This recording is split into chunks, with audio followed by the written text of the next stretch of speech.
I've always felt different.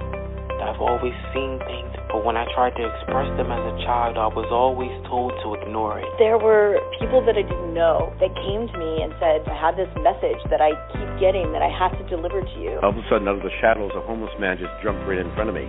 And he said, I'm a soul just like you. I love it. I wanted to understand the universe and who and what we are and what are we doing here. Well, we're all part of this amazing soul wave tapping into each other. This was a major life changer. You are a light. You have helped me a ton. Thank you. You've given me the courage to live more from my soul. Millions of people are awakening. So wake up with Michele Meiche. Be pleased to hear the best-selling authors and experts in the fields of cutting-edge self-help, personal growth, metaphysics, and spirituality. The soul path of awakening. Understand what living awake is.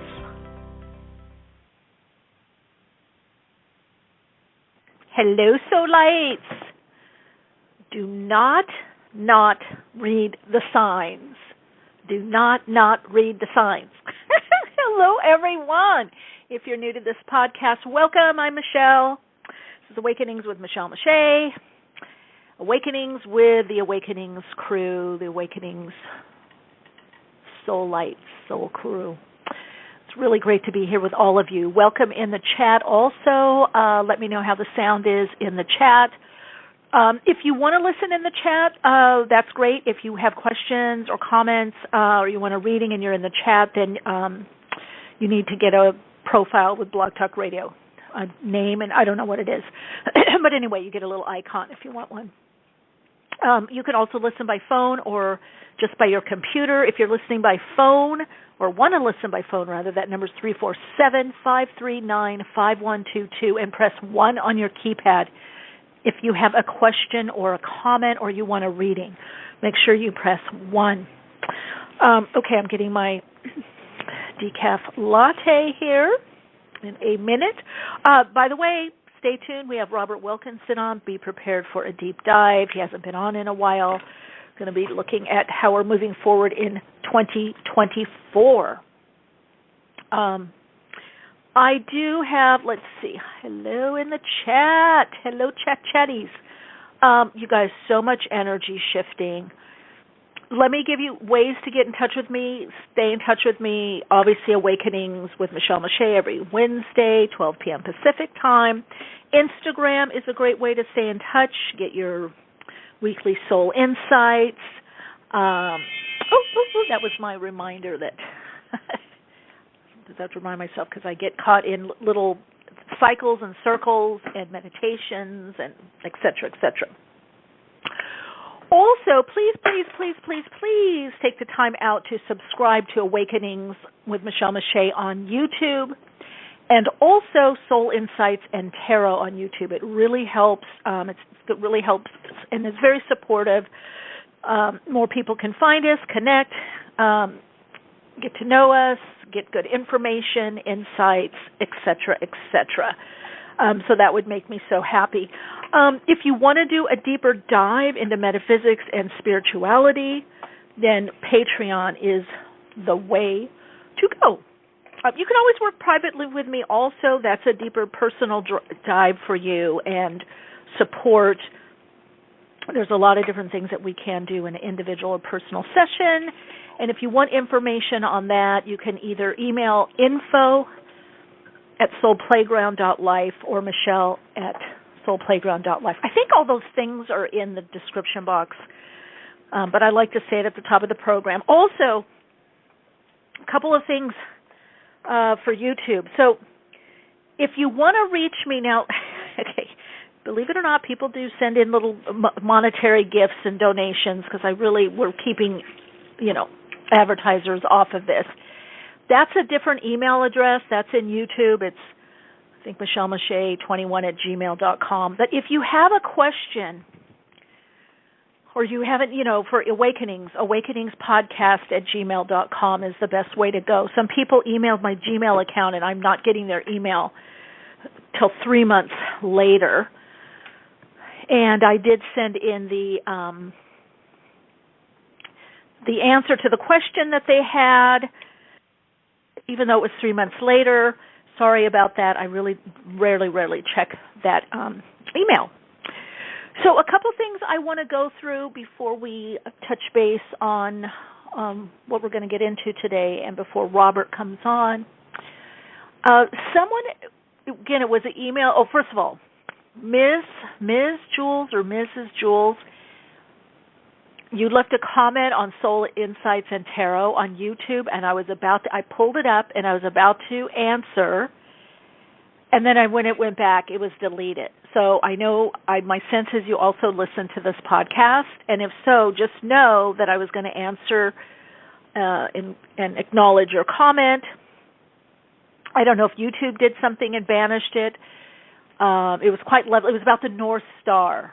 I was talking about the North Star in the reading, and you had woken up that morning talking about the North Star, thinking about the North Star. You were focused on the North Star or your North Star.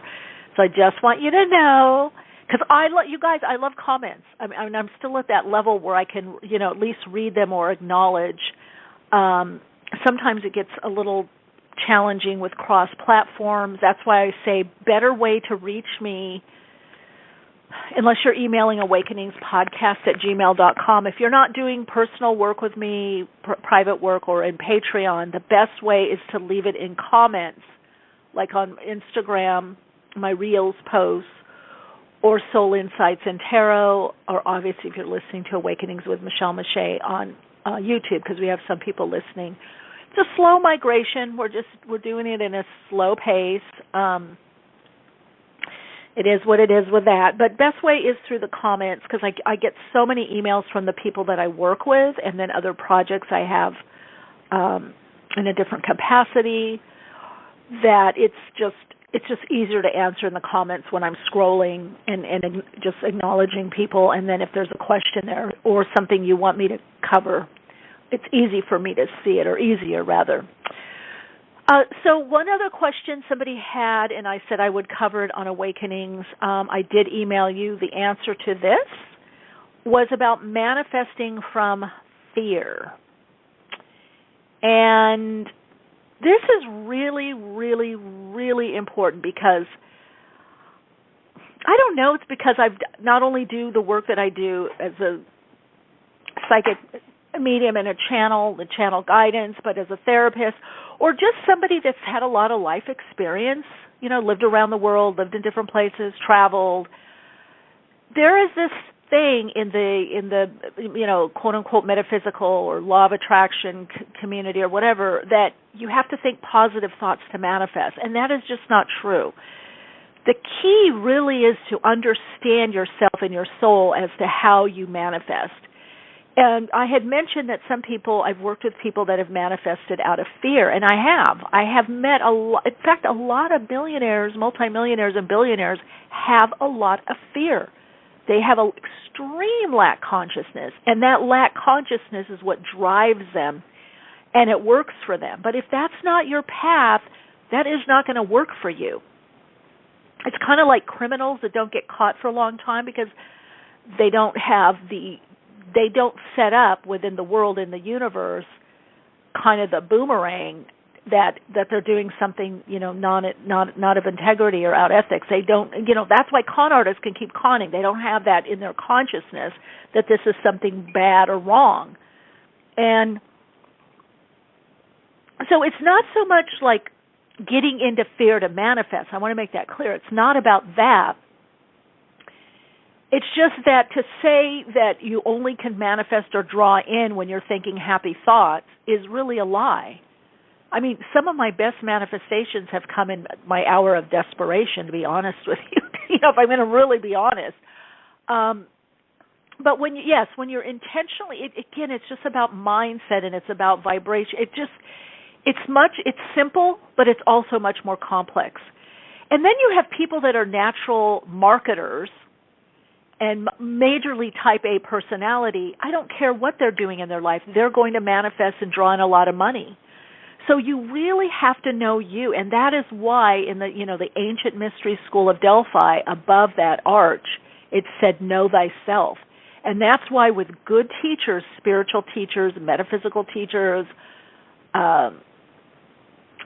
therapists, psychologists, they really push early development stuff, healing that, training, and knowing yourself. What is, and that's why, and a good astrologer is going to push that. Let's look at the chart, which could be looked at as a blueprint of the soul, and see the best way for you to do what it is that you want to do. That's why getting your chart done, I think, is so, amazing and important. I know every time I do someone's chart, even if I've worked with them for many, many, many years, or I've worked with them consistently, the question gives us a different angle to look at, a different opportunity or option, a different slant, a different emphasis or focus. So it's not so simple to just say, think this way and you're going to manifest. It's a lot about resonance, but it's also about your soul, the way you instinctually manifest, the way that you draw things in, and what your true interests are. See, so if you don't know that, it's like your subconscious mind. By the way, I did pick a card on this a month or so ago about the subconscious mind. Some of you may want to look at that or get some work, hypnotherapy. You can email me. We could do a session or a few sessions, see what's going on. Because if you don't know your inner landscape, that's what trips you up. A lot of times people say, oh, well, you're sabotaging. No, it's just you're not finding the right way for you. It's really important. That's why there's certain things that we can all do and all follow that get us to the doorway of our inner knowing ourselves. But then we have to know how we subconsciously, deep within us, how we resonate. What do we resonate to? How do we rock and roll? How do we do what we... And some of you I know have heard me tell stories like when I was modeling, even though I would try to say, sit by the influential people, and I did talk to them, talk to the influential people. However, like little bee to honey, I would do that for a certain period of time. I put in my time. But if there was somebody on that set, I don't care, that usually it's like the hairstylist, makeup artist, it could be a crew member, the grip or camera, that's reading a book that I'm reading or studying or has an interest in astrology or metaphysics. That's where I was led. That's where my heart went. So that's the thing. You got to know what game you're playing. And by the way, 2024 is going to be huge for this. Because each of us is in the main game. We're in the main arena, and that affects us, and we affect that to some degree. But we have our own individual arena, our own individual hub. And if we don't understand our own matrix, our own soul matrix or soul design, it's going to be very hard to move ahead. It's going to be very hard to see and find the openings. And I would say, we'll see what Robert has to say on this, but that Pluto in Aquarius, and especially when Aries goes into Neptune in Aries and Saturn in Aries, and it's about your individuality. That is the soul. That's why emotional healing, repatterning, emotional clearing is so important, because your emotions, the energy in motion, and your feelings are the juice. So you've got to work. Like, here's an example. For those of you that are in the United States, I always use this example, so if you've heard it before, so sorry, but it's such a good example. Mothers against drunk drivers.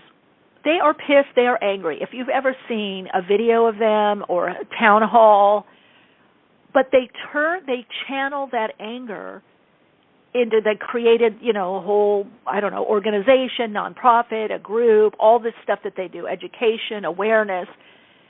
They're in anger.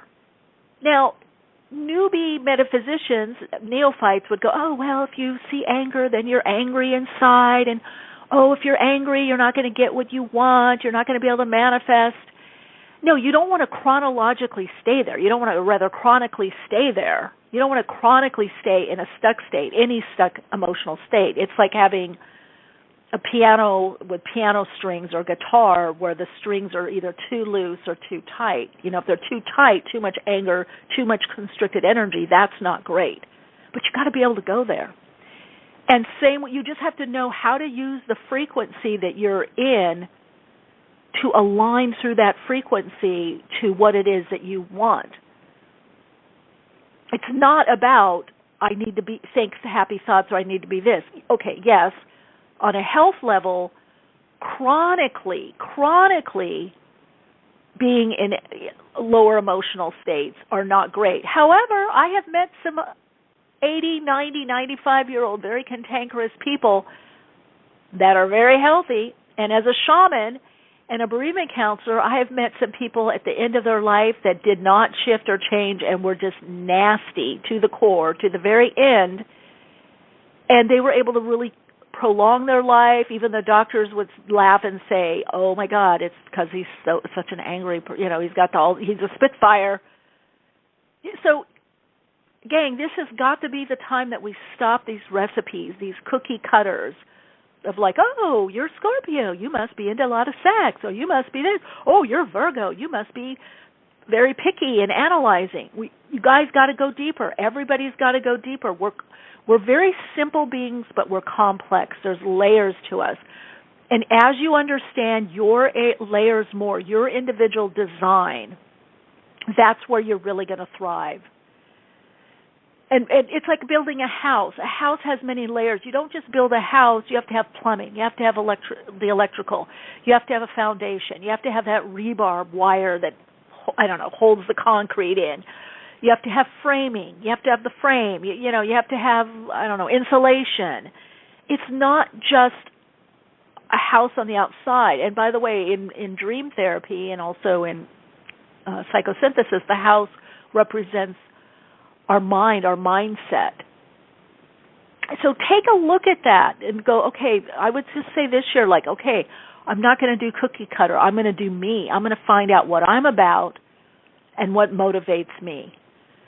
And once you do that, like for me, I know some of you heard me say this, a meeting that I had years and years ago when I had a talk show with one of the executive producers, and we were in a meeting, and first of all, one thing was interesting. They wanted me to sue somebody that I ended up not doing it because they're like, well, you have to do it as the host if we're going to go after these people for reneging on their contract.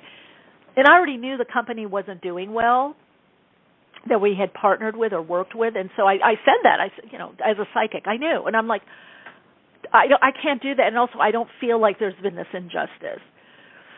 So my motivation isn't about the money. I love money. I love what it can buy. I love what it can do. I think it's a great little thing we have on this planet. It's an interesting way of exchanging. But that doesn't drive me. And she asked me something that I learned that really helped me. And God, did she have a good mind on her. She's a Harvard attorney, Harvard grad, and Harvard, she also in the arts department too, but also an attorney. And she asked me a few questions, and she said, what are you, something about money, I don't even remember exactly how she put it, but something about my motivation, and I said, oh, can you explain that? What does that mean? She goes, well, she said, some people can work, they can do any kind of job to make money. And by the way, gang, I have clients that are like this, and it doesn't matter, and they live a great life. They just, okay, my job is just for money, it's for finance. And they do other things that are very rewarding and fulfilling for them. They just know they want to have a certain amount of money coming in, and that's that. And and then they're happy. I got a great job. It brings in blah, blah, blah, and this is great for me or my family or whatever it is. And so she said that. She said, well, look, what if I offered you this amount of money, but this was the job? And I'm like, oh, not really.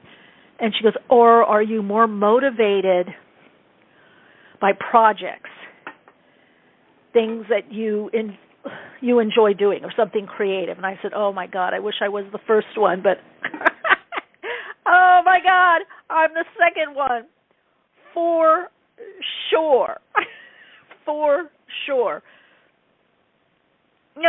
If you ask yourself that question going into 2024, gang, that doesn't mean you can't live well or receive a lot of money or compensation or make a lot of money or whatever, but the way you do it is going to be very different than the column one, choice one, right?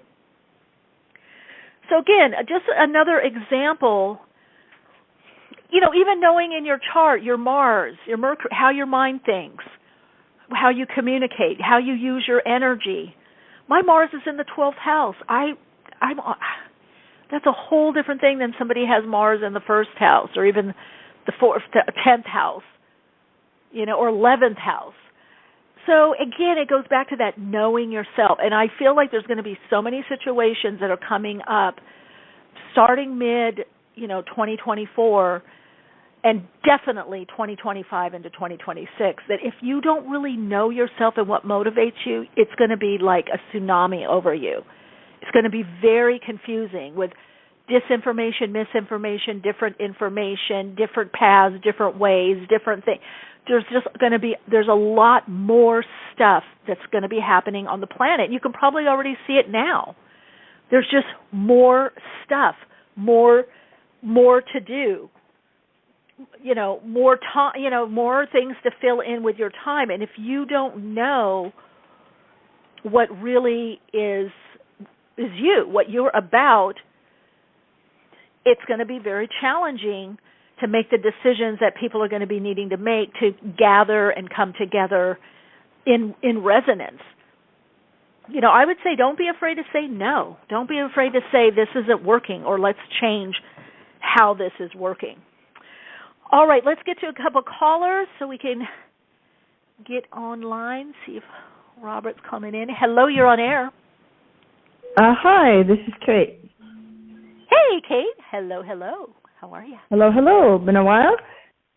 Yeah, of course, things are happening to me exactly around what you're talking about, and I want to change what I do and work with animals and abused animals. And I just had this past belief that I can't make any money on that. Because I know, because nonprofits haven't changed their salary or hourly in 20 years. Okay. Do you have to work with nonprofit, or are you working with nonprofit now? I'm not quite understanding that part. Well, that's kind of thinking as before I can do things on my own directly as a way to start and meeting people. Right.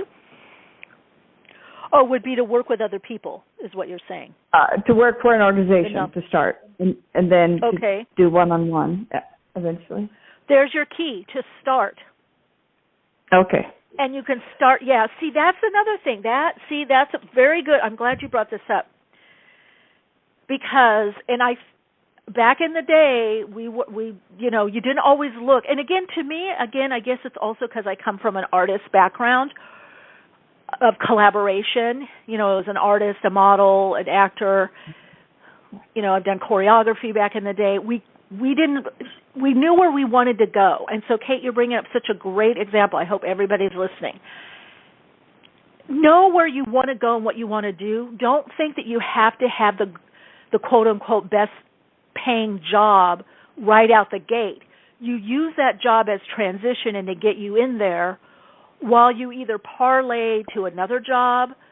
And by the way, all my clients that are like startups and are multimillionaires or billionaires, that's what they did. Look at Steve Jobs. Look at they didn't right away think of the money.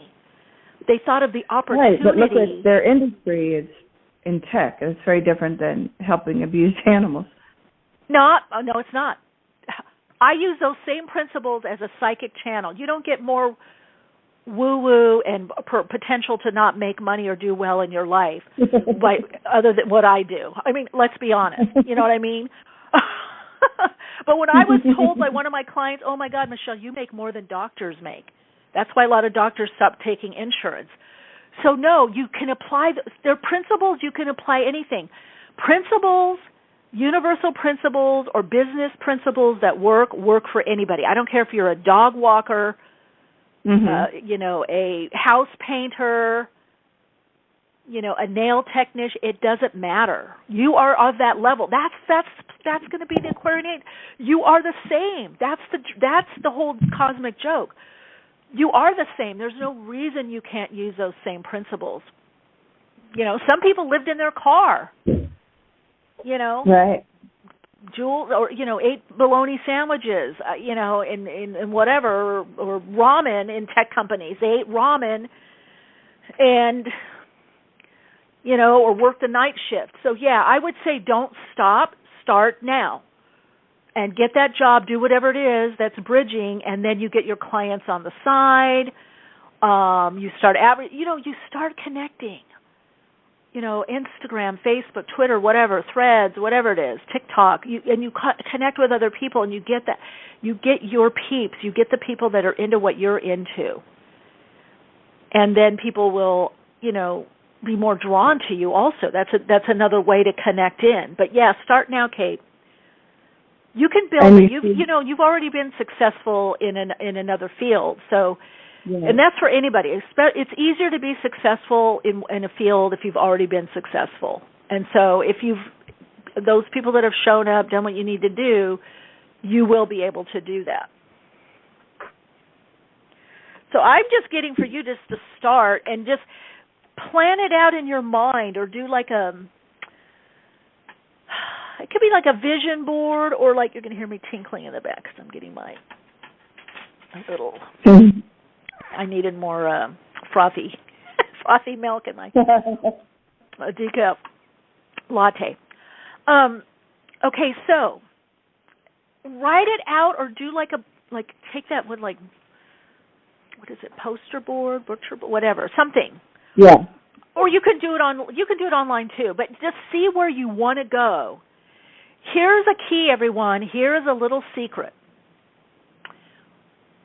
What causes that statement that you said, well, they're tech, it's not the same, or I can't, whatever. Or we say, well, I can't do that, or I don't know. That's our conditioning. That's our conditioned mind. That's part of the ego. When you do something constructive that's more 3D or left brain, like writing something out or doing a diagram, that part calms down. So you give that part to do. Got it. You give it a little, and then you get into your creative mode of where you're going and what you're doing. And be very clear, as long as you tell yourself, look, this is transitional job, it has the function, and I would write out, what's the function? It's helping me do this. It's bringing money in. It's helping me meet more people. It's helping me structure my time. Then that part of the brain that can tend to, or mind, really, it's not really the brain, but there is a biochemical aspect, the mind, the part of the mind that can tend to sometimes put doubt or sabotage us, quiets down because it sees, okay, this is something valid that you're doing. And then the part of you that really wants to have this big experience and create something from your vision, that part isn't turned off. It sees, oh yeah, we're going for this. So you satisfy both parts of the mind, of the brain, of your functionality, of your personality. All right, I look forward to seeing what you do. Yeah, so do you see on a psychic lane, do you see my skill in that area, my gifts? I think you have a few gifts. Honestly, if I look psychic, I don't think you've hit totally on what it is that you want to do. I think this is a part of it or a piece of it.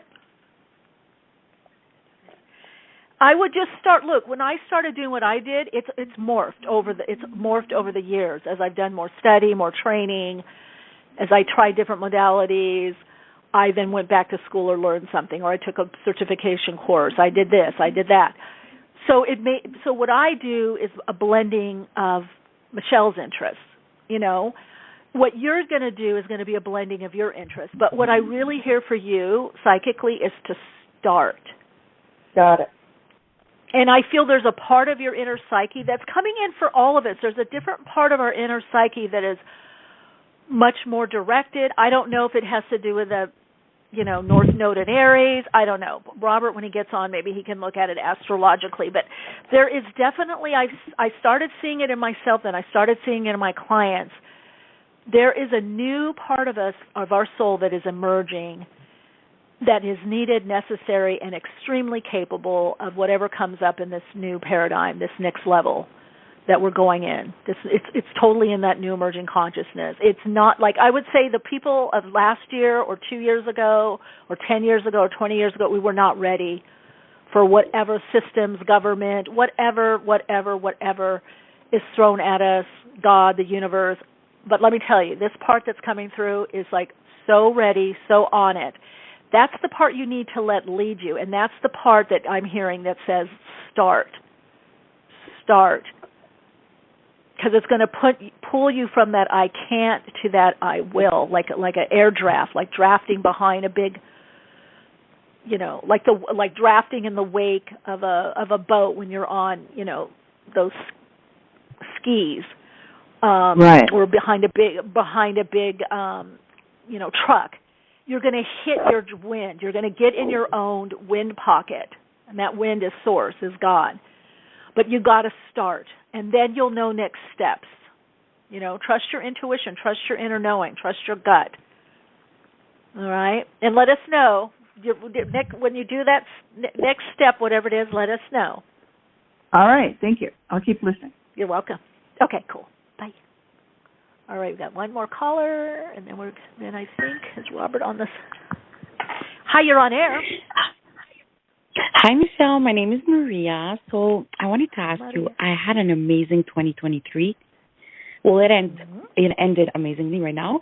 And I was wondering, one thing that did not change is my love life in 2023. And I wanted to know, is there something coming in 2024? Yeah, that's it. Okay. Well, I would say with this energy, you're magnetizing someone in. Love life. Great.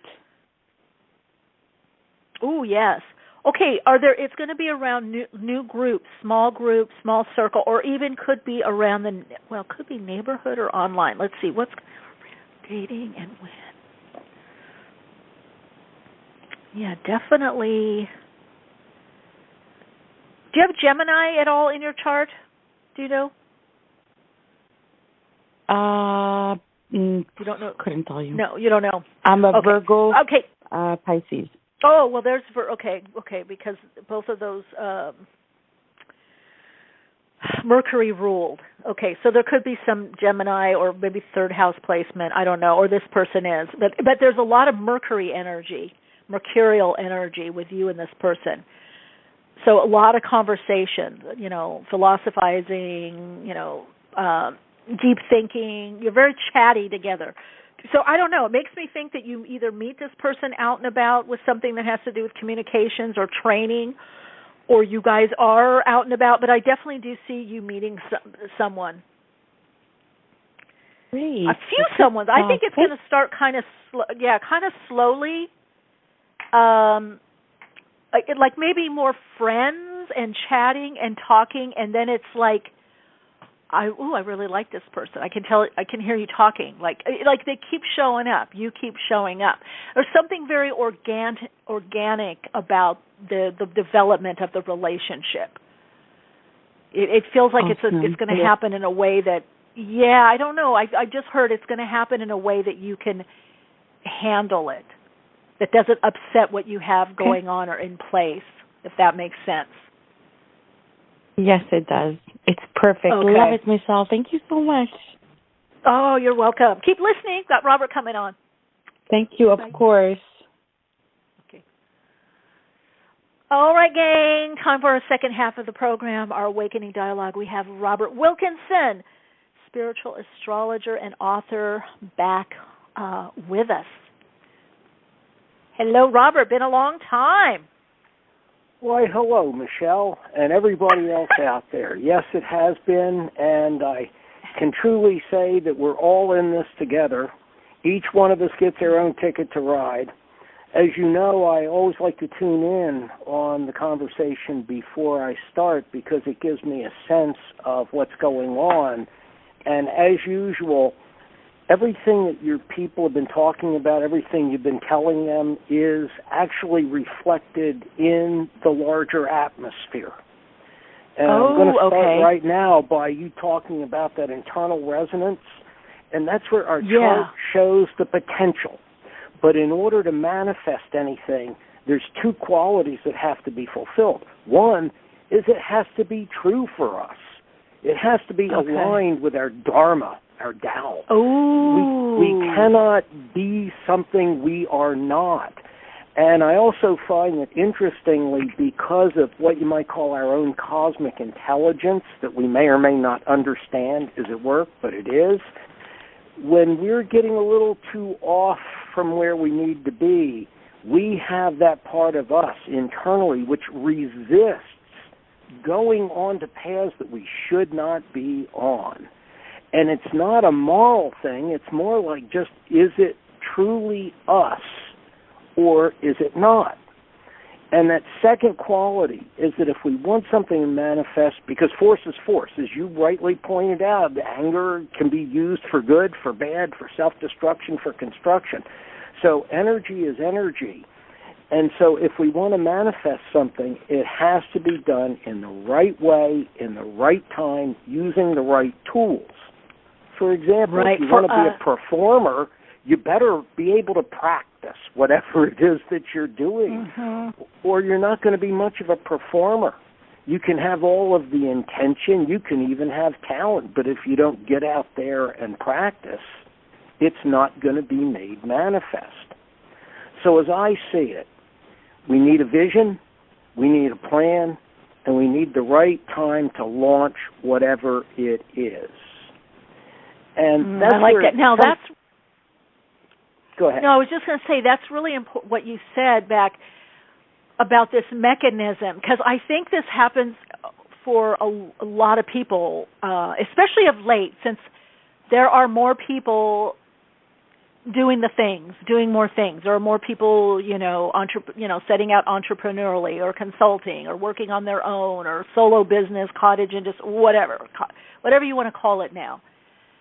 And there's a lot of looking to one side to the other of, oh, they did it this way, this must be it. They did it that way. And I feel like what you're saying then is, first of all, you got to know yourself or what you're about. But then you said there is this internal mechanism, which I feel I've bumped into that, a few times, where I'm doing something a certain way or going down a certain path, and it just stops. It just dries up. So I'm hearing you say that that's part of our internal mechanism within us saying, okay, this is not the right path for you or the right way. It's our internal mechanism, but remember, we don't exist in a vacuum. We have to interact with the world as it is. So, if we have $20 and we want to drive across the country, when the price of gas is $5, it's not going to work out quite as well as when the price of gas is $1. See what I mean? Where you have to have the right tools. You have to know the right timing. And one of the big lessons of 2023 is that the old answers won't satisfy the questions, and the old approaches will not get the job done. So in that sense, it doesn't really matter if it worked for someone else or it should work or we think it ought to work. This year has been about us thinking outside the box, coming up with new answers, coming up with new questions, and coming up with new approaches. And it's not our fault that the old approaches don't work.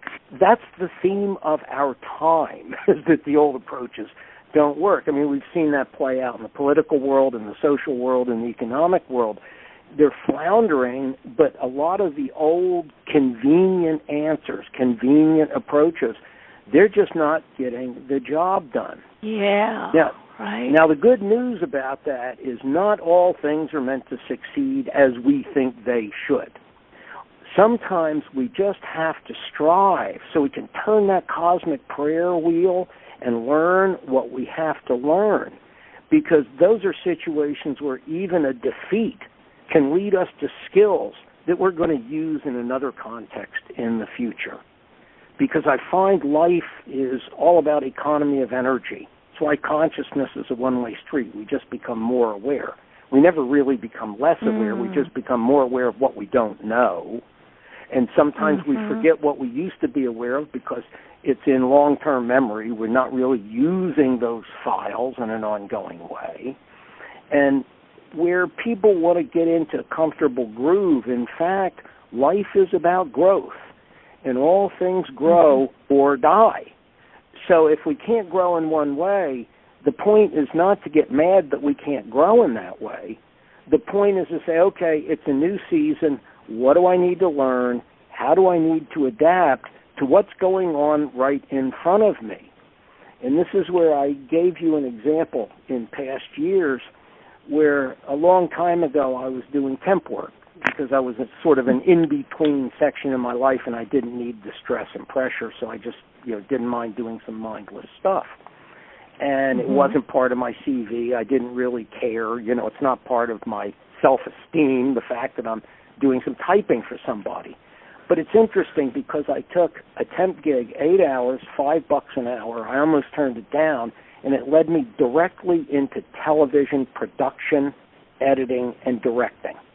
And I had an award-winning show for a number of years, all that came out of a $5 an hour temp gig.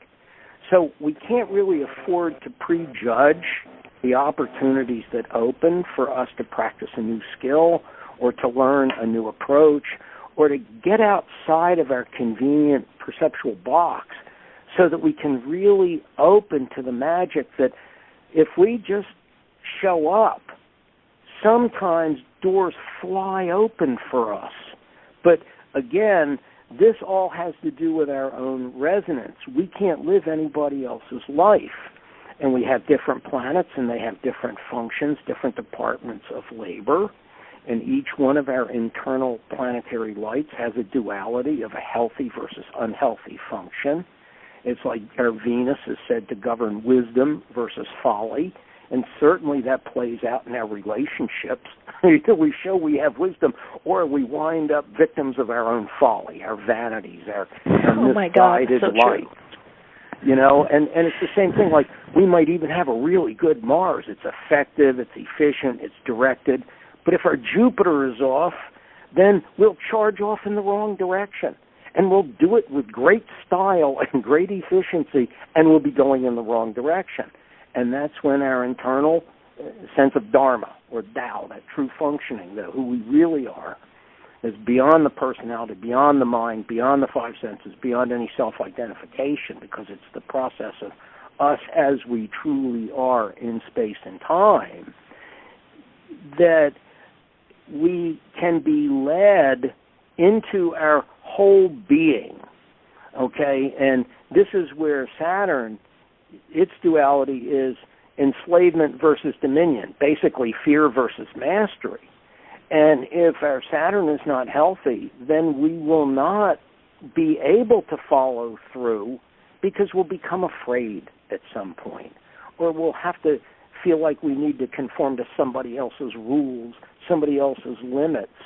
And yet all of life, all the great mythologies, all the great spiritual teachers ultimately had to get outside of their early family and cultural matrix and its belief systems and go find the truth on their own terms. And that's what we all are trying to do in this lifetime. And we're just trying to find our true expression. Now, Robert, do you think that the old not working, the old way or old recipe, I keep seeing these, it's just not working. It's like people trying to do, it's like the gears get stuck. It's like we're required to go within and find something not just new, but new in the moment, or just open up to what is emerging or evolving. Are you seeing that have to do with anything with Pluto and Aquarius, that Aquarian energy, or is there something else that you would say? Those lessons actually were first set up where the old answers don't work, the old approaches don't work, by the Mercury retrograde back in April and May because of the span where it fell. So we kind of got this rehearsal or sense of things. We started having to take a whole different orientation because Mercury's duality is life and death. It's our ideas. Are our ideas leading us to life? Are our ideas leading us into dead ends? Okay, so it's a Mercury function to see the life in every moment, every possibility, as well as to spot what will not take us where we need to go. Now, ordinarily, that would have been done. We would have just had to focus on that in April and May, and the whole thing would have been sort of a passing lesson. But then Jupiter came along and went retrograde in the exact same degrees, the exact same span, beginning in September. So what was an idea back in the spring of can't do it this way, can't approach it that way, then it became almost like a hindrance or a blockage to our expansion, right, because Jupiter is the expansive quality. And all of a sudden our imagination, whereas Mercury's the mind, well, Jupiter's the imagination, all of a sudden our imagination realizes the old answers aren't working, the old approaches aren't working, we really need to find a different way to do this or to understand this or to negotiate this or to plan this. And Jupiter is still retrograde. We're still in that review period. Everything moves forward beginning in January because Jupiter's going to be direct on the bridge building degree, just like Mercury was back in May. And Mercury will be direct on a degree in Sagittarius, which promises us all entry into a new land, a new life, and a new world if we have prepared to make that transition.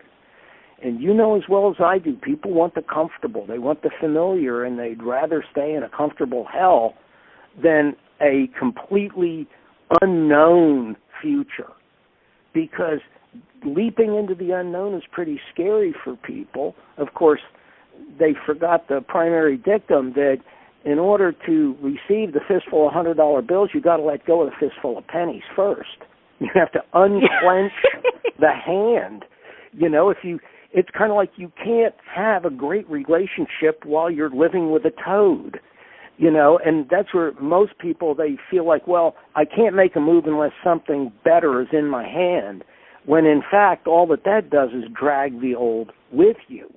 And this is where I'm a real big believer in cutting the past clean, resolving it, clearing the energy field of the resentments and the frustrations and the anger and the sadness. It's not that these things are bad or inappropriate, but we have to process them so that we don't drag that bag into a meeting with the beloved.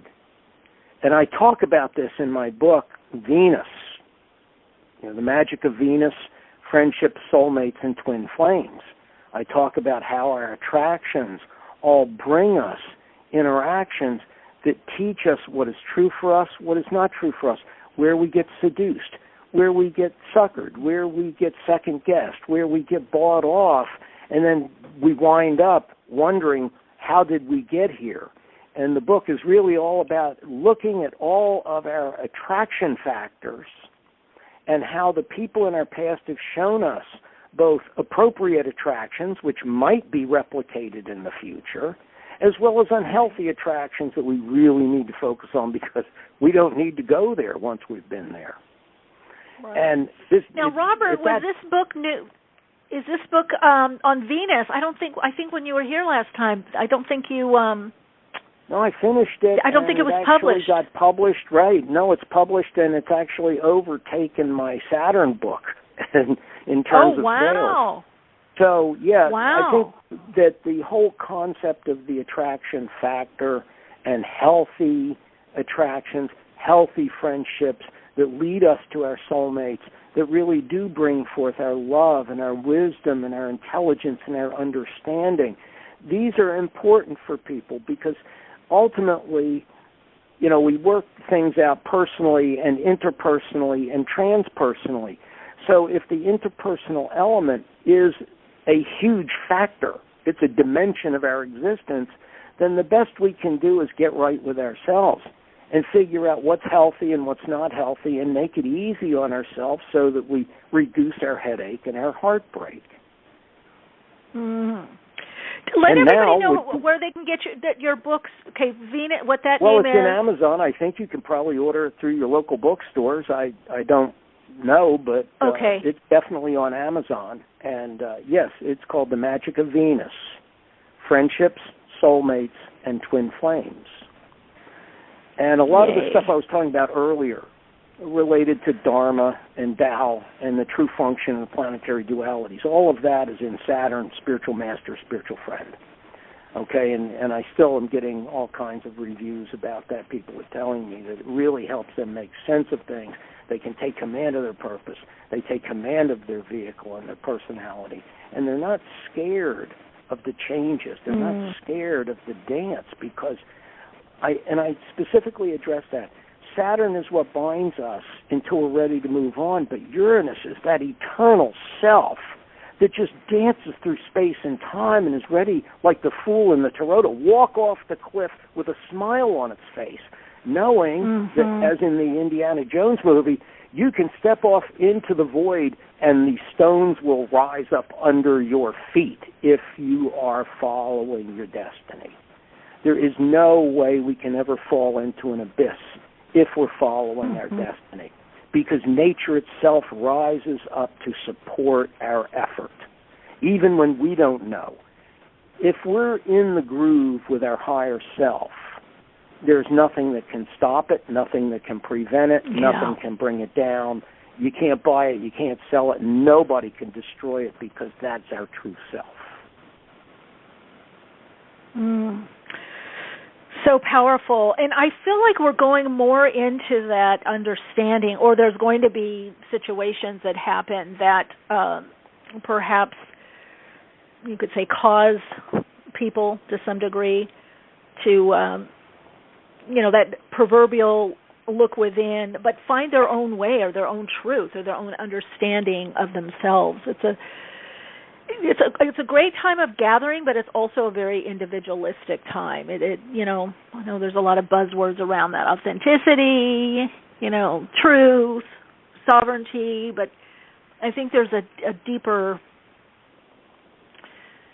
understanding and manifestation of that we all, I can say for myself, haven't yet totally come to. I think we're on the precipice of it.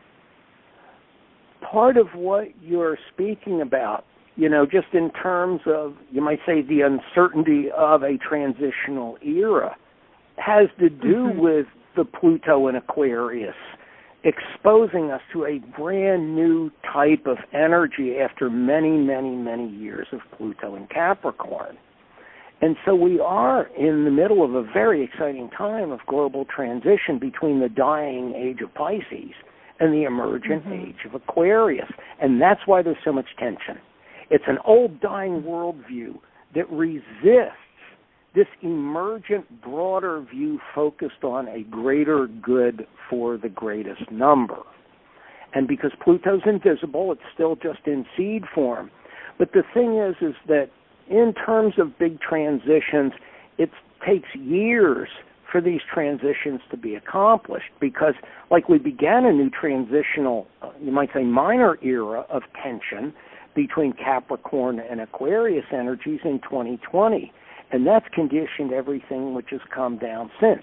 Wherever we have late Capricorn and early Aquarius in our charts has been a big focus for the past 4 years, and will continue to be, because we had multiple overlapping Mars, Jupiter, Saturn, and Pluto conjunctions in 2020, and the Saturn-Pluto will last until 2053. That cycle is going to be going for the whole first half of the century.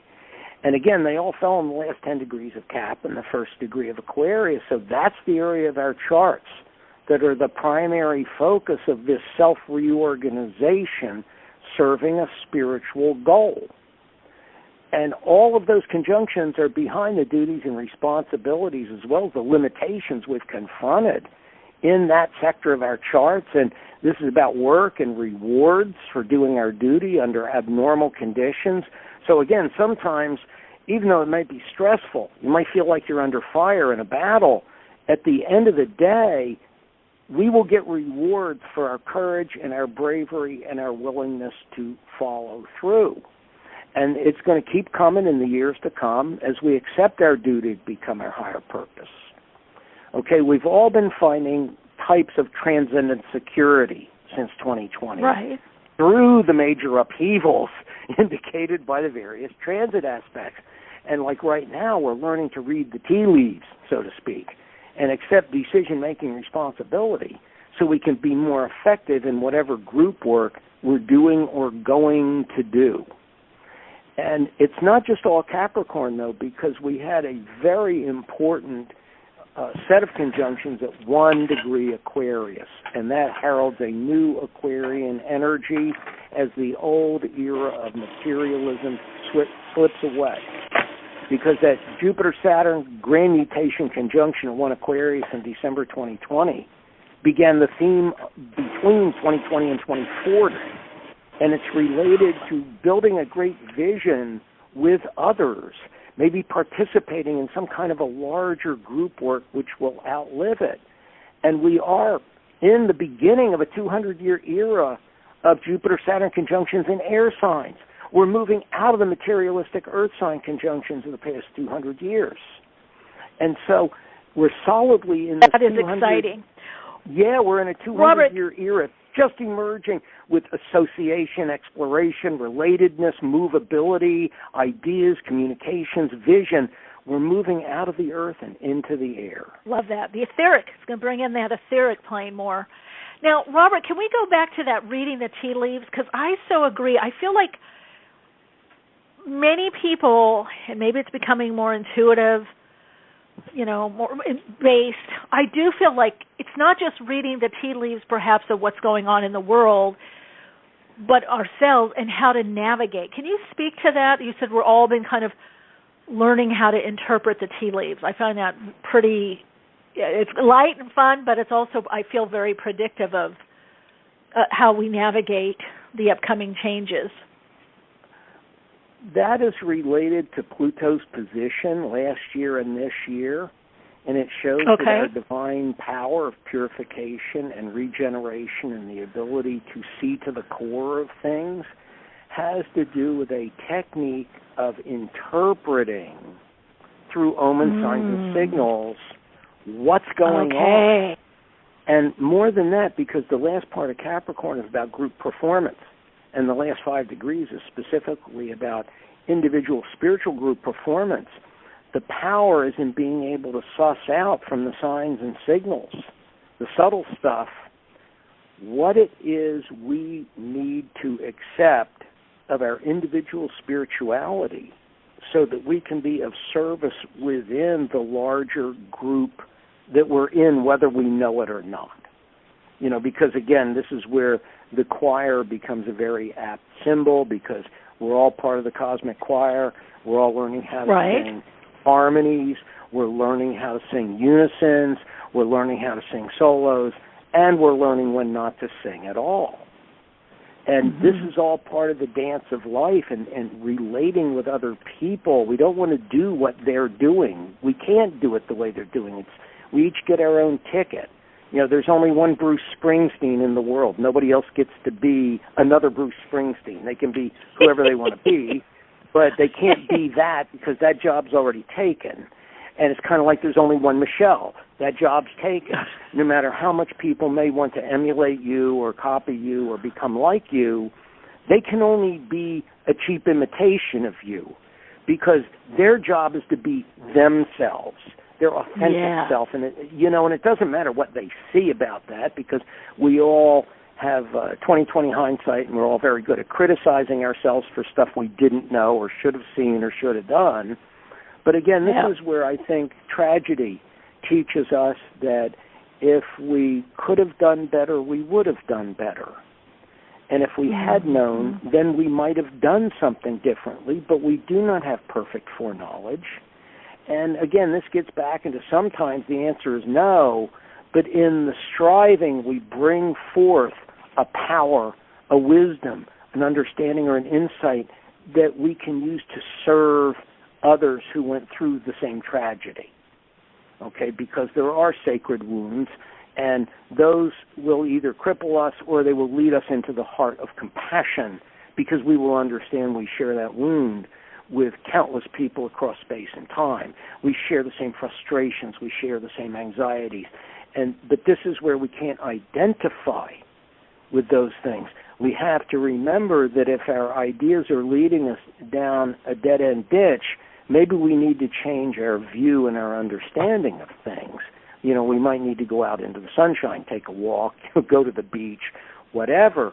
Get outside of that pessimism, because pessimism is one of the afflictions of the mind. It's hardwired in there because of the mind's dualisms, and it leads us to the mind suffering over time suffering, which is why when people hit a spiral, it's very tough.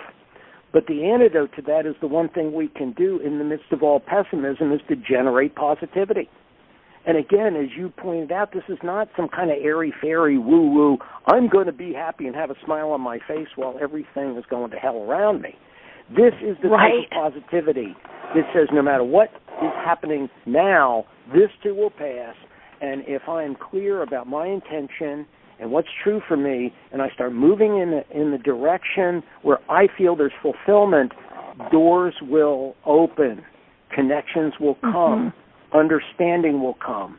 And that's why I gave you the analogy about the $5 an hour gig, because a lot of people would have turned that down as being unworthy. And instead it led me into being a television producer and director. I mean, wow. You know, just for something that would ordinarily be dismissible, infinitely dismissible, something sort of beneath us, because after all, we're who we are, and how have we fallen to this state of, oh my God, how can I do this when I once was this? And really what it did is it blew some doors down for me. And it wasn't even that I was supposed to stay there, even though I did get a lot of offers in L.A. when they saw my reel. Because let's face it, I'm an astrologer and I'm a public speaker and a metaphysical guy, and I'm not here to, you know, get on stage and hit my mark and deliver a line, or, you know, stand behind a camera and try to point a shot. You know, I hear you.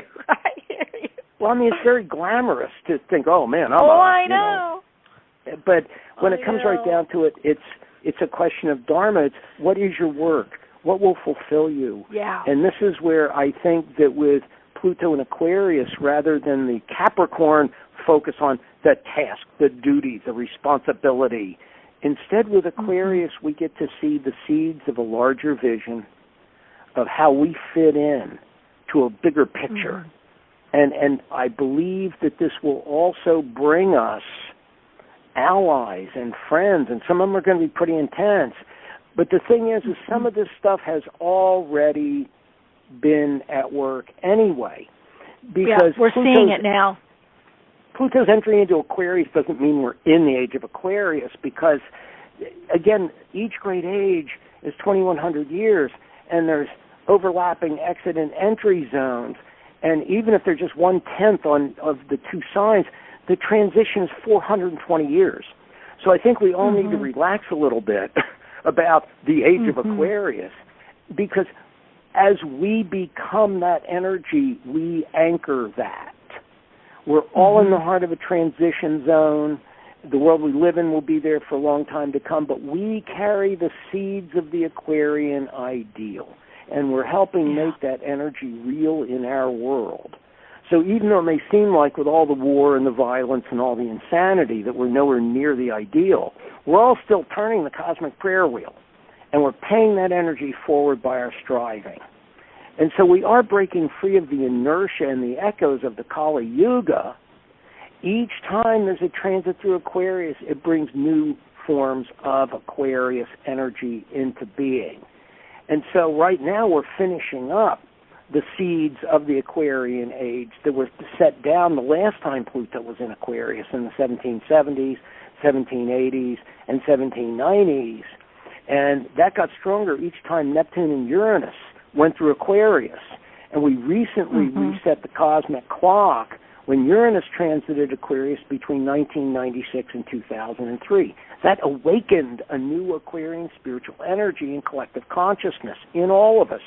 And then that got dreamed into the global mind by Neptune between 1998 and 2011.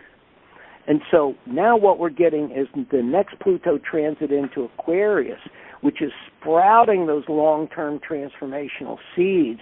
It began between March and June of 2023, and when it re-enters Aquarius on January 20th coming up, then that widespread activity will resume.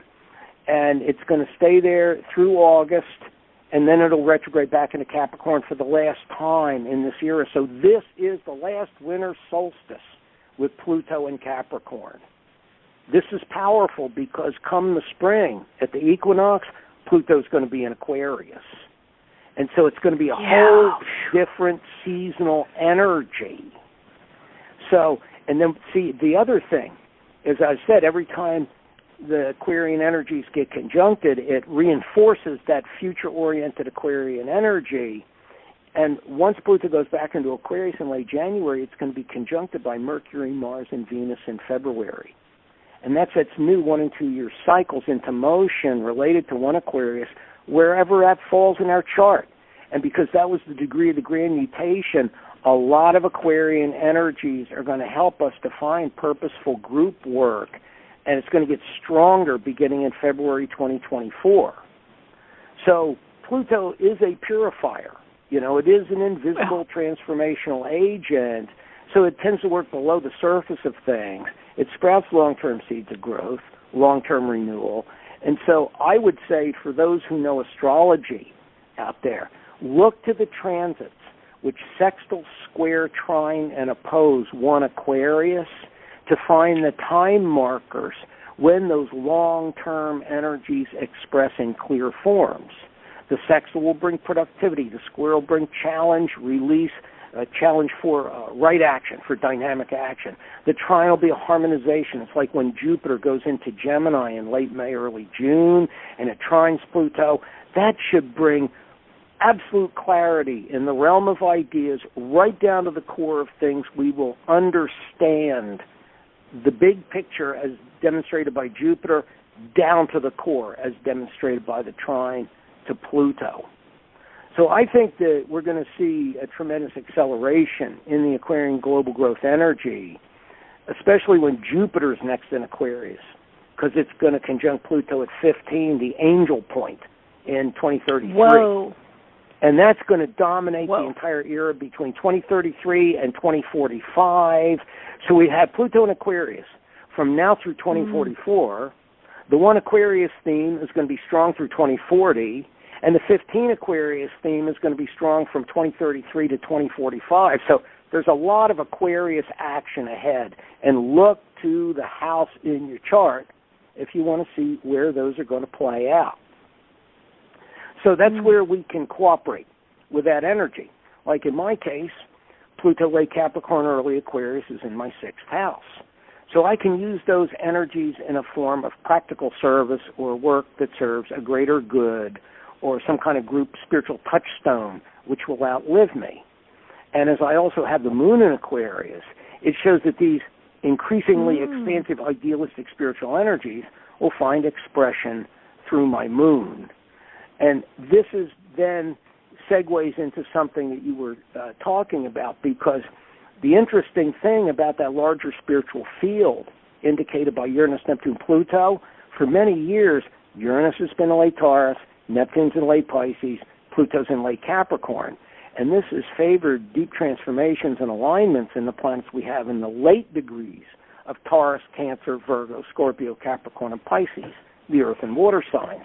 But with Pluto's entry into Aquarius, this gives us a sense of what's coming in the future, because we have that gigantic set of harmonious and productive alignments of Saturn, Uranus, Neptune, and Pluto coming. And you talked about this.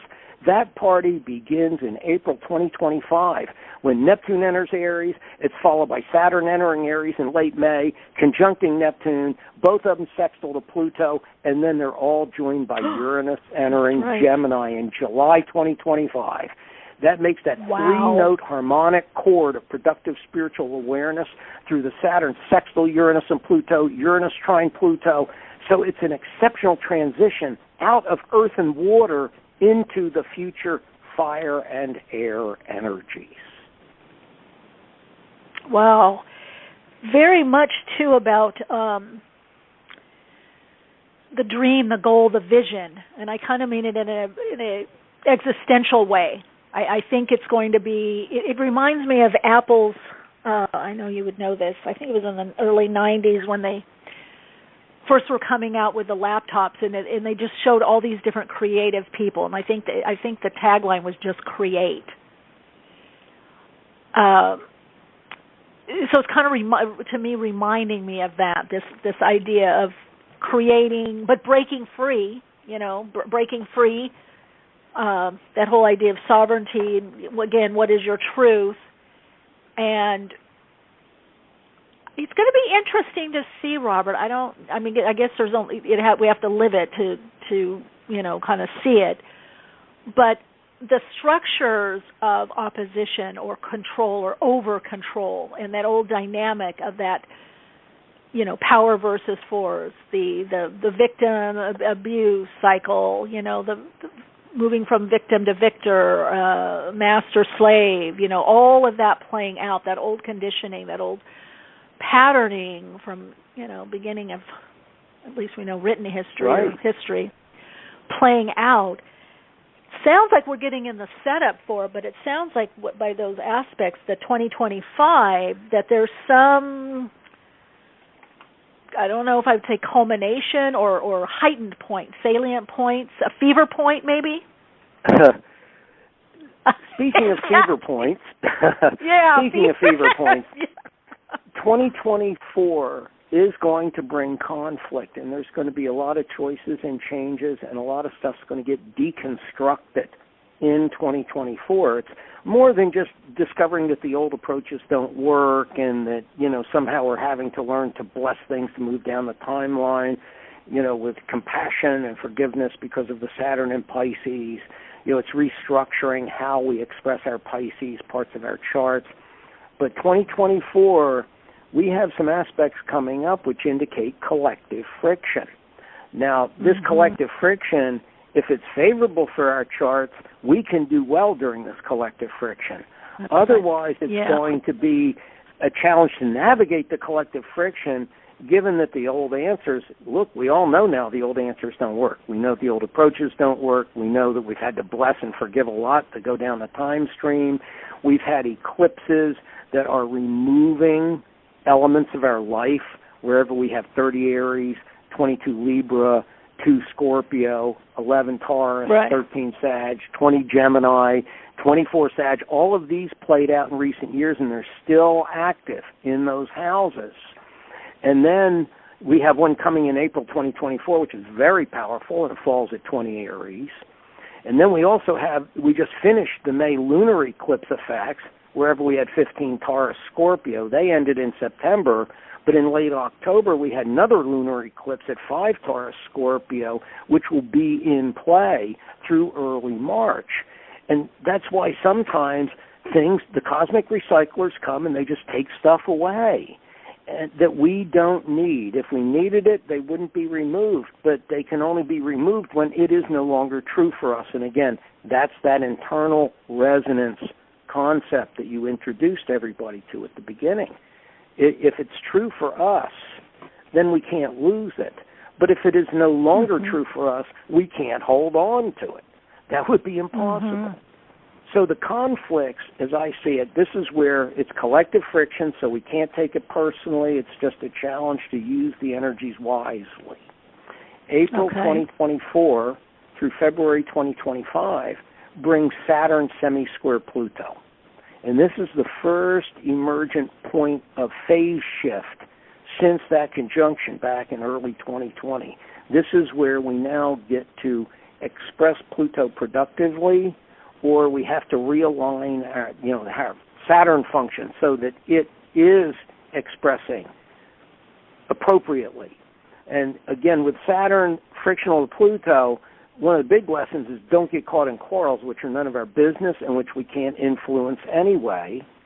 And that if we get confused, don't look outside. We have to become our own way shower, our own pathfinder. Because that's also part of the spiritual path, as you know. It doesn't matter which path we're on, we all have to walk the walk. That's it. It's our walk to walk. We have our own unique trip to take. Maybe somebody else has also walked that same path, but we still have to go through whatever it is we have to go through. Then we have Jupiter in Gemini square Saturn in Pisces between July and September, and Jupiter is sesqui-square Pluto in July and August. So as you can see, July, August, and September are going to be very intense. And this is going to impact planets or points that we have around the first 5 degrees of Taurus, Leo, Scorpio, and Aquarius, around 14 to 20, Gemini, Virgo, Sag, and Pisces, and 28 to 30, Cancer, Libra, Capricorn, and Aries. And all of this that's going on is going to be mirrored again this time next year, December 2024. And, of course, that means that the election's going to be a mess. A lot of deception, developments, dualistic arguments going everywhere and nowhere, a general fog. As I mentioned earlier, all the hard aspects, whether it's in our natal chart or by transit or whatever, show the need for right action. Whether we turn corners, put the brakes on, whether we accelerate or blow through obstacles, the coming year is going to challenge our ability to use our Saturn to end what needs ending, even as new worlds open. Because Saturn is Dharma, it's our higher purpose. Uranus represents our eternal freedom to dance through life as an eternal, having a human experience. Again, all this is in my Saturn book, and we have to learn how to cooperate with our own Saturn. Now, Robert, are you talking about transiting Saturn or natal, or both? Well, the thing is all transits do is interface with our natal tendencies. And, for example, the affliction to Saturn in the outer world challenges our internal Saturn to respond correctly, appropriately, and in a healthy way. So even if Saturn, the transiting Saturn is creating a big mess out there in the world, we don't have to respond in a way that we're aggravating the mess. We can be the voice of sanity, the discipline, the understanding, the maturity that is needed in every situation where other people are losing their minds because they don't have a well-functioning Saturn. It's like Jupiter square Saturn is a real challenge to be soul-centered and to master discouragement and to not allow rules and fears to mess up our ability to pursue our vision. And that will be in the air during the times of Jupiter square Saturn. That's just going to be in the general atmosphere, but we don't have to let it discourage us. So the thing is, we have power. We have power to respond appropriately according to our spiritual intention, regardless of whatever's going on in the outer world. Yeah, that's key. The other thing you said, which I thought was about, because there will be all these, we already see it. My just sense the fever is coming, like you said, April, May, and definitely the fever gets hotter or higher. Yep. Probably both in next year. But that idea of all these, where do you place your focus, your energy in these conflicts, whether they're personal, your interpersonal, personal, online, within the world. There's all these, and there has been like this, at least online and social media. I don't buy into it, but I do see some people buying into this whole virtue signaling, like getting caught up in something, which I think now, in a way, goes back to what you were saying about knowing yourself.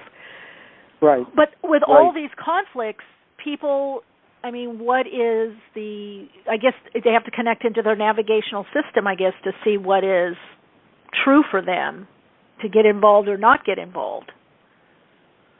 Well, this gets back to something we talked about last year and probably the year before as well, because it's one of the foundations of what I teach people, is that there are 4 sources of suffering in the mind that generate all of our problems. One is attachment, one is avoidance, one is illusion, and one is pessimism. And a lot of this stuff can be easily resolved if we just don't get attached to wanting to see it too good or not wanting to see it too bad. We just have to observe it, that whatever it is going on to our separated self, but our true self is just loving, wise, and intelligent. And so it doesn't really matter what's going on out there. The whole point of life is to get our personality aligned so our body, feelings, and mind are working together to be a vehicle for our higher self. And again, nobody can buy it, nobody can sell it, nobody can even teach it, because all that we can do is become that higher self which can regard everything somewhat compassionately but also dispassionately, where we have viveka, that divine discernment that allows us to understand where to go and where not to go. And through the whole thing, we just have to detach and have a sense of humor about a lot of it, because, again, even like in the realm of relationships, I can't tell you how many people over my 50-something years of counseling, they come and they're wailing and moaning and crying because they just broke up with somebody, and I had to remind them, look, if it's not working anymore, instead of lamenting it, thank yourself for getting free. Understand what was the good that came out of it, because you had a love that was awakened in you. That certainly has to be a good thing. Maybe you learned about seductions. Maybe you learned about being bullied. Maybe you learned about just what didn't work for you because the paths were too divergent. And so there's nothing wrong with breaking up. What you do is you honor the friendship that brought you there to begin with. You honor the love of the soul that person brought out in you, and then you turn to face the future knowing you're wiser and you're loving and you're intelligent and you're ready to move forward into a better personal world, interpersonal world, and transpersonal world. See, people get pessimistic. They feel like they failed and that this didn't work out, this and that and the other thing. And then they go and they drag that baggage into future relationships without realizing that they really don't want to corrupt the future through all of the resentments of the past. And this is where sometimes we just have to confront that we have 4 primal feelings, and one of them is fear. We have to expunge fear, because it's a useless emotion. It was great when we were hanging out with saber-toothed tigers and, we had to get out of the way. But when it comes to the modern world, fear is not particularly helpful, nor is vanity, nor is the desire for strong sensations, nor is the undisciplined desire mind. All of these, and again, we talked about that earlier, people want what somebody else has, or they want it to look like that other person's path, and yet that's not their path. And so by wanting it to look a certain way, they push it to the point where they find themselves out on a limb and it's not working for them, and then the limb cracks and they feel bad about being out on the limb rather than just realizing, okay, well, I learned another thing not to do, and I can now move forward in a more appropriate way for me instead of trying to imitate something that wasn't true for me. And this does get into the truth of self and the internal resonance and knowing yourself that, it might be, maybe I do have skills that would have made me a brilliant attorney, but I'm probably better off having been an astrologer and a metaphysician this life, just spiritually speaking. The world didn't need one more attorney, but to be who I am is the most incredible thing I could imagine. To be you is the most incredible thing you could imagine. And you probably couldn't have even imagined it when you were a teenager. You became who you were because of embracing that love of you. And this is where I did a whole bunch of stuff back in the 90s related to visualizing the fact that we have to do something for money, but we also have to do something for love. We have to have something that feeds our wallet and feeds our heart. And anything other than that, we get out of balance because we work but we have no love, or we have all this love but we're starving. So the point is to find something, and again, as per my example, if you don't know where you're going, there's a whole lot you can say yes to that in the long run don't make you better or worse as a human being. It's just something to do while you get from point A to point K. That there's just, you got to get to this other space before you're going to be aligned with your purpose. And the fact that we have to go through a bunch of woods to figure out how to get through the woods, that's no crime. That's no sin. Right. We're all, because we're just people. And we all have our fears and we all have our deficiencies, and that's where we should never compare ourselves to anybody else. All that we have to do is compare, are we more aware than we were? Are we able to express love more easily, more appropriately? Are we able to be of service in a way that feels right, that actually does some good, so that we know we are part of the exchanging flow, as Rumi put it, that we're picking up things, we're buying them, we're selling them, we're giving them away in the marketplace of life. Because ultimately, at the end, what did you do? What was this about? Did you take a chance to fulfill your love, your light, your purpose? And maybe you crashed and burned a few times. It all is going to look great on the other side when we finally check out, because we tried, we strived, we learned, we Robert, grew. we have one of our listeners in the chat said, and we're glad you chose astrology. Well, I'm kind of glad I did too. It was funny because I took all those aptitude tests when I was younger, and they told me basically that I could either be a forest ranger or a lifeguard. And I thought, those are kind of funny career choices if you think about it. And I had no idea what was going to happen until I started cleaning my act up. I mean, I went into psychology to find the answers to two fundamental questions. Why does something happen when it does? Why not yesterday? Why not tomorrow? And the second question is, why are we instantly turned on to certain people, ideas, and behaviors, and instantly turned off by certain people, ideas, and behaviors? And these are questions, and I took all of the psychology classes I was legally allowed to take, plus a few more. They still didn't answer my questions, and then I was introduced to astrology. And it helped me understand why things happen when they do, and why we are attracted to certain things, and why those attractions change over time. And that's why I really love my Venus book, because it's not just an astrology book. It's also from a psychological angle, from a spiritual angle, and from an experiential angle, because I've been through an awful lot of loving relationships this lifetime, some of which stayed loving, some of which didn't. And I bring all my experience to that book. And it's quite an interesting work, I've been told. A lot of people have been helped by it. So, I have a new book. Well, I'm sure your books are great. Yeah. Now, Robert, any thought on, I know we talked Pluto and Aquarius, I'm just curious, because also in April, because you were citing April being as a kind of a thievier time, any thought of the Jupiter conjunct Uranus?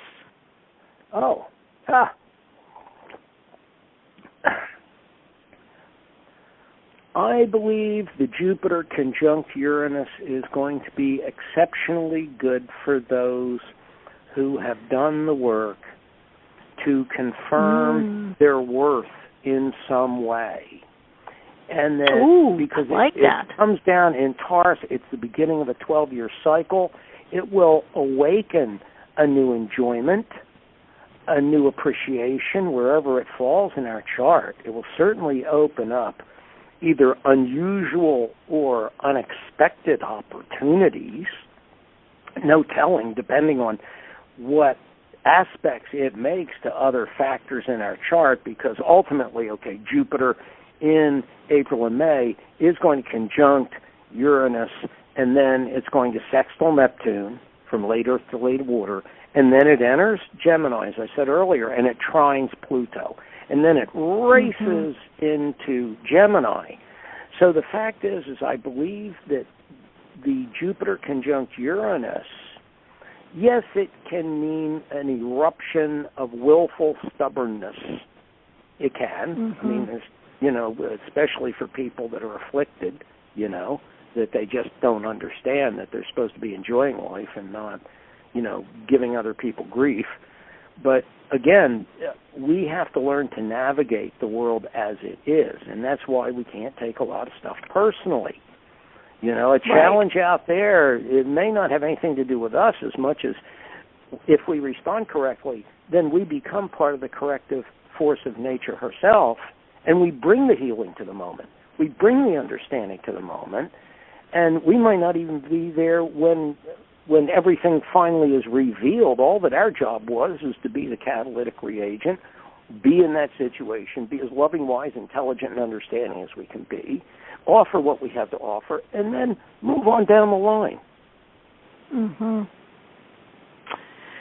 So it still sounds like, which I like, that it really goes back to us, our individuality, where, our Well, the interesting thing about right now, this Mercury retrograde, is that it's going stationary retrograde at 9 degrees of Capricorn, which is an attunement energy. Okay, and I've got a lot of articles on the Aquarius papers about this. This is going to be a very productive retrograde. Because we're going to get a new level of harmony, a new level of fulfillment. That's what we've achieved this past year, whether we know it or not. Because this is the exact degree where Mercury went direct in January. So now we're getting a look back at our fulfillment.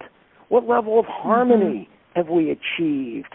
It's a back to the future retrograde because the Sag energies are pulling us into the future, but we have to take a momentary look back to reorganize something, or at least see how we have accomplished this so we can move forward into our new life in January and February. Because the losses of recent months have prepared us to enter the new land that I talked about because of the Mercury direct. We just have to sacrifice the lesser self for the sake of greater selfhood. By January, we'll be reoriented. We're going to understand more about our fulfillment by January, February. We can use those Aquarian energies to serve our vision of a greater good. And that's where I talk about a lot of this stuff in the articles on the site. Okay, that's a good place for people to start, AquariusPapers.com. Robert, as always, this has been so insightful and just uplifting. You've given us a lot to think about, a lot of tools, and a higher perspective of how to look at these energetic shifts and changes through the transit. So I always appreciate you coming on. Don't wait so long next time.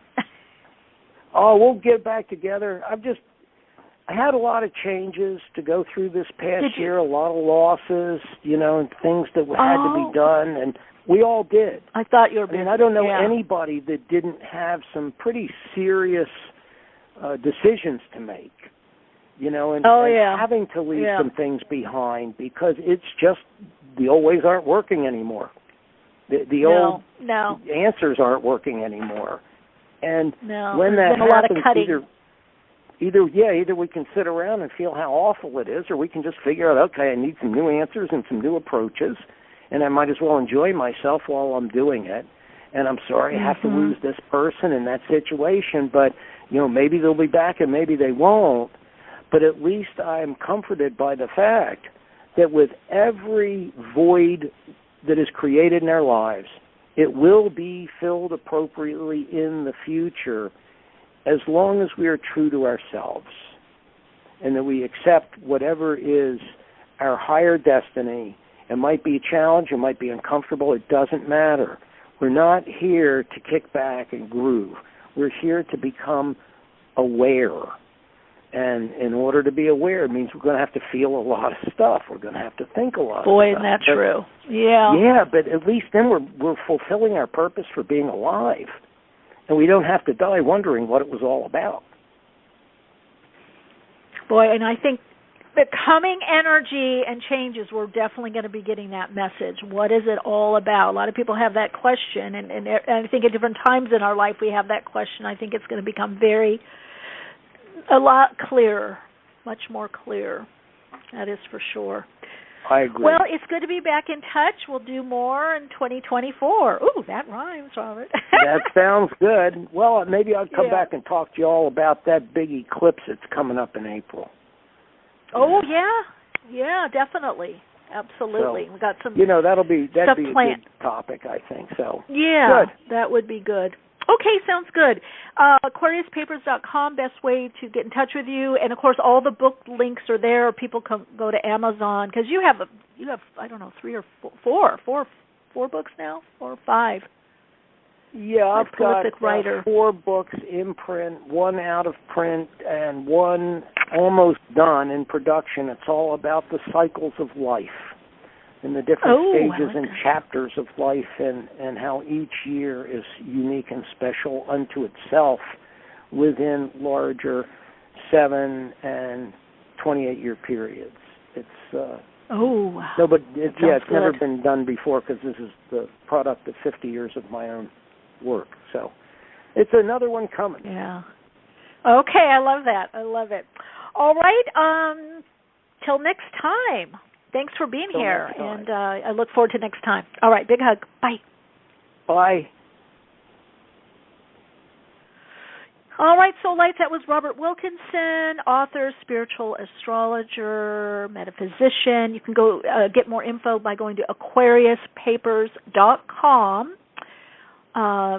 Links to that are in his, and also his books are in the episode description box. Always great to connect with every one of you. Thank you for being here as we close out this year. I think next week is the last. Oh no, we've got two more podcasts till 2024. So I'm looking forward to that shift. Ways to connect with me, of course, are in the description box. Also Instagram, YouTube, and Patreon if you want to do a deeper dive. All right, lots of love and light. Continue to shine your light and share your insights. I'm getting woke and staying woke. Awakenings broadcasts every Wednesday, 12 p.m. Pacific Time. Archive shows available on iTunes. For continued awakened conversations and insights, join the Awakenings group on Facebook. And check out Michelle's blog at soulplayground.com. And keep awake.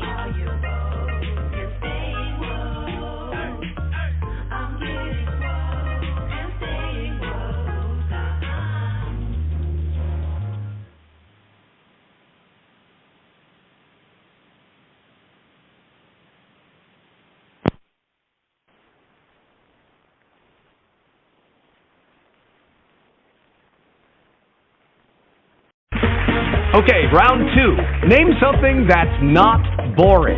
Laundry? Ooh, a book club. Computer solitaire, huh? Ah, sorry, we were looking for Chumba Casino. That's right, ChumbaCasino.com has over 100 casino-style games. Join today and play for free for your chance to redeem some serious prizes. ChumbaCasino.com. No purchase necessary. Void where prohibited by law. 18+. Terms and conditions apply. See website for details.